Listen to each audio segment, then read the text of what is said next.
Hi all, welcome to football arena. കഴിഞ്ഞ സീസണിൽ ഹാൻസി ഫ്ലിക്കിന് കീഴിൽ ഗംഭീര പ്രകടനമാണ് FC ബാഴ്സലോണ നടത്തിയിട്ടുള്ളത്. 3 കിരീടങ്ങൾ സ്വന്തമാക്കാൻ അവർക്ക് കഴിഞ്ഞിരുന്നു. ഒരു സമയത്ത് UCLലെ കിരീട ഫേവറേറ്റുകൾ ബാഴ്സയായിരുന്നു. പക്ഷേ സെമി ഫൈനലിൽ അവർക്ക് അടിതെറ്റി. എന്നാൽ അടുത്ത സീസണിൽ കൂടുതൽ കരുത്താർജിക്കാനുള്ള ശ്രമങ്ങളിലാണ് ബാഴ്സ ഇപ്പോൾ ഉള്ളത്. കൂടുതൽ മികച്ച താരങ്ങളെ അവർ ടീമിലേക്ക് എത്തിക്കാൻ ശ്രമിക്കുന്നുണ്ട്.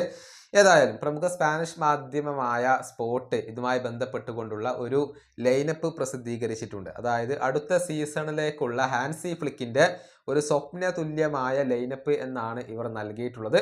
അതായത് ബാഴ്സ ലക്ഷ്യം വെക്കുന്ന താരങ്ങൾ വന്നാലുള്ള ഒരു ലൈനപ്പാണ് ഇത്. ഏതായാലും പ്രതീക്ഷിക്കപ്പെടുന്ന 11 ഇങ്ങനെയാണ്. ഗോൾ കീപ്പർ ആയിക്കൊണ്ട് ജോയൻ ഗാർഷ്യ ആയിരിക്കും.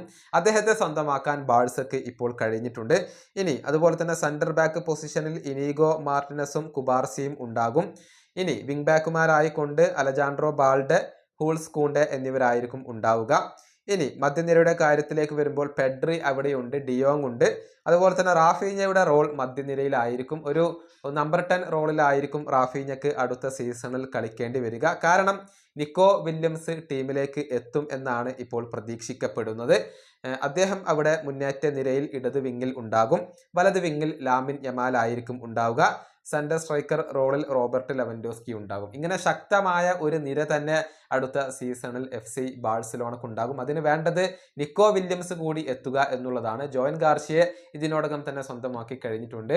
നിക്കോയെ എത്രയും പെട്ടെന്ന് കൊണ്ടുവരാനുള്ള ശ്രമങ്ങളാണ് FC ബാഴ്സലോണ ഇപ്പോൾ നടത്തിക്കൊണ്ടിരിക്കുന്നത്.